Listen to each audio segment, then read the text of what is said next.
But first, the Los Angeles Lakers with Luka Doncic have been objectively one of the best teams in basketball over the course of the last couple of weeks, really since the Luka trade, really second only to the Cavs.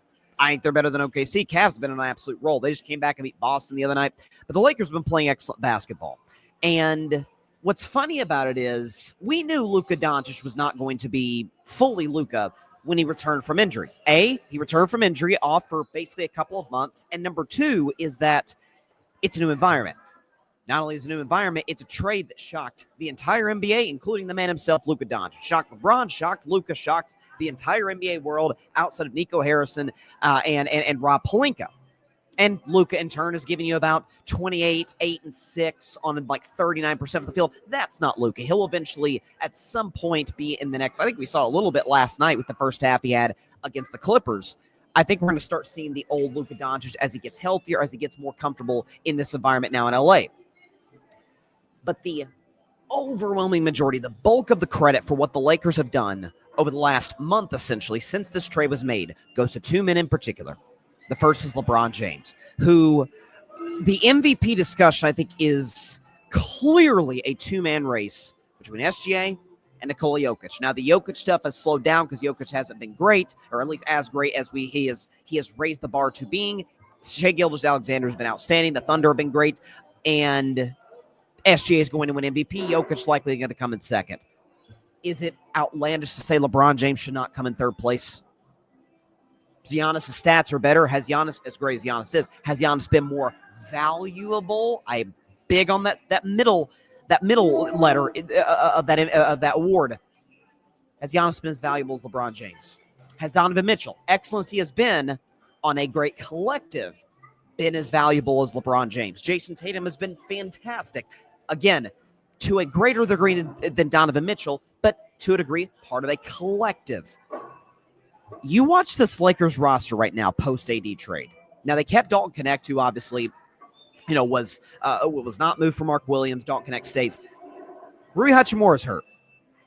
Luka Doncic is not fully himself. They obviously traded Anthony Davis. And LeBron James, since this move, has gone from excellent, has gone from top 10 player in the NBA to now, since the Luka trade, he's playing like a top 5, top 3, arguably, player in the league. We could show you his numbers. Alfred Parsar Jr. once again with the great graphics. LeBron going from 24 points to 27, basically 28 points per game. Assists has gone up to basically 10, or sorry, that should say, assists 6.6, rebounds 9.9, field goal percentage has gone up, 3-point percentage has gone up basically 5 points. 5-point. LeBron James is well over 40% shooting from 3-point range, and from the field, he's shooting 54%. Mind you, as the oldest player in basketball, he is currently doing this at the age of 40 in year 22. So the bulk of the credit, as far as the players are concerned, goes overwhelmingly to LeBron James for making this work. And it is yet another example that, and I even, to a degree, worried about it, and my bad, LeBron James, my apologies, worried about how he would fit with Luka.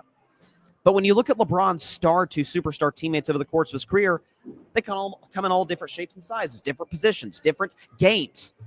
He fit with Dwayne Wade, who on paper, or at least visually, didn't fit perfectly. He fit with Dwayne Wade. And then he fit with Kyrie Irving, a 6'2", 6'3" guard. And then he fit with Anthony Davis, who's a 6'10" big.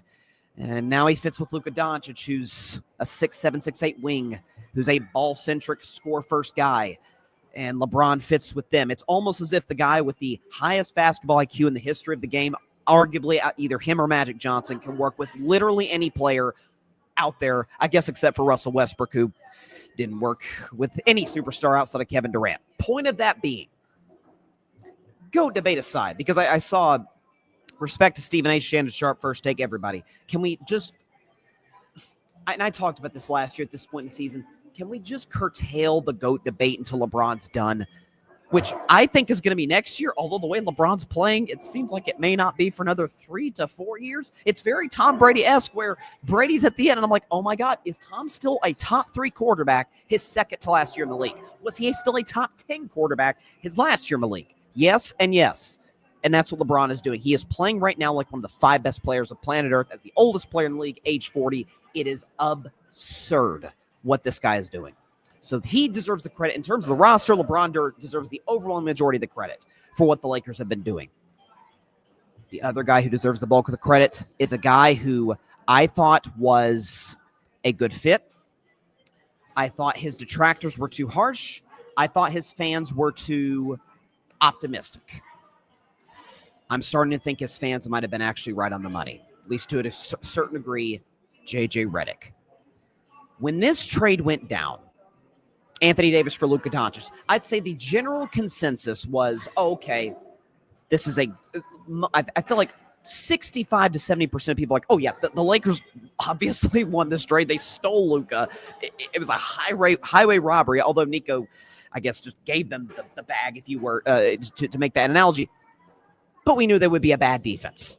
We knew that trading arguably the best defensive player in the sport to the Dallas Mavericks would make the Lakers significantly worse on defense, and it would, if they're a contender this year, which I thought they would be, even with the Luka trade, they would have to sacrifice a lot on that end of the floor.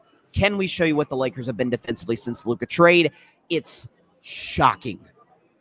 First in defensive rating, first in opponent field goal percentage. They hold teams to about 42% shooting from the field. That's what the Los Angeles Lakers have been defensively since the Anthony Davis trade, because I've seen some stats and some graphics that go back to the Lakers' last 19 games, last 20 games, their first in defensive rating. But AD played some of those games. We are using, since Anthony Davis has not been a Los Angeles Laker, they're the best defensive team in the National Basketball Association. Some of that can be attributed to LeBron doesn't have to carry the bulk of the offensive load, so he can give you more on that end of the floor, and that's going to be critical for LA come playoff time. But personnel-wise, Ruby's out. Anthony Davis is gone. Luka, we know, is a liability on defense, and he's not even fully healthy. LeBron James is 40 years old. Dalton Connect's not a great defender. How are they pulling this off? From an X and O's perspective, I can't give you that. Coaches, analysts can. I'm from a numbers perspective, from an eye test perspective, they move better, they communicate well, they're good in the pick and roll. And J.J. Redick in year one, it does sort of go back to when there was a lot of backlash. Oh, Darvin Ham, LeBron forced him out. My good friend and fellow podcaster, teammate at the Grid, Barry Grant Jr., All Even Podcast, subscribe to his show. He was telling me for well over a year, he said, I have sources in LA. It's bad in the locker room as it relates to, forget Darvin Ham not making adjustments. We can see that on television. What do we know behind the scenes? And that's Darvin Ham didn't connect with anybody. J.J. Redick did from day one. Made a point, right, during practice to institute. There was Lakers posted some clips, or is the Lakers, somebody posted clips before the season started in the early parts of the season of J.J. Redick, doing some like one-on-one team drills, and like the players were really into it. He connected with the guys. I've said this. I've quoted Steve Kerr. Talk about the Warriors in about 5 minutes. I've quoted Steve Kerr, who I think is quoting his old coach, Greg Popovich. By the way, prayers for Pop. Continue to get well soon. That 90% of the NBA is NBA coaching is not X's and O's. 10% is X's and O's, but the guys know how to play basketball. 90% of coaching in the NBA is personalities, is connecting with guys, is being able, be it motivation, be it relating to them on a personal level, whatever that it is. All the greats have it. Phil Jackson had it. Pat Riley had it. In the modern game, Greg Popovich, in a sort of old school way, had it. Steve Kerr has it. Ty Lue has it. Kenny Atkinson, we're seeing with the Cavs, has it. J.B. Bickerstaff, oh my gosh, what is he doing in Detroit? Amazing. He's got it. And J.J. Redick has it without a shadow of a doubt. And it's why the Lakers, listen, I think we all generally saw them as a playoff team, even certainly before the Luka trade. We viewed them, LeBron, AD, if they're healthy, they can make the playoffs. They upgraded at coach. Connect was a good draft pick, but by and large, it was pretty much the exact same roster, just with a better coach and what I thought was the steal of the draft in Dalton Connect.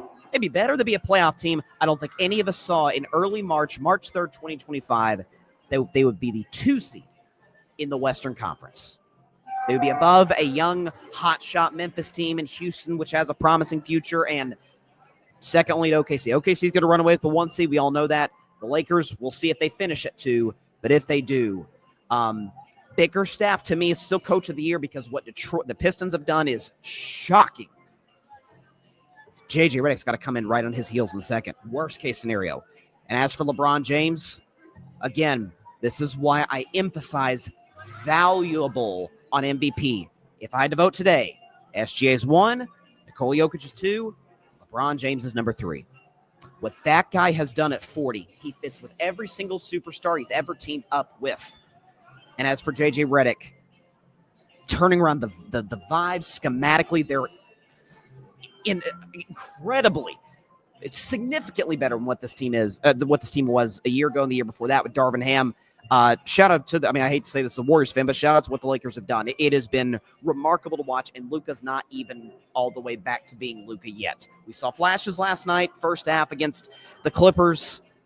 That's a scary team. And I've said, if they match up against OKC in a 7-game series, with respect to Shea, who we know is excellent, top 5 player in the world, I don't trust him in a team that's never sniffed a championship run before over a guy in LeBron who, forget the GOAT debate, has been to, 10 finals, has as much postseason experience as any player that's ever touched an NBA floor, and his co-star happens to be a guy who, led his team to the Western Conference Championship last year.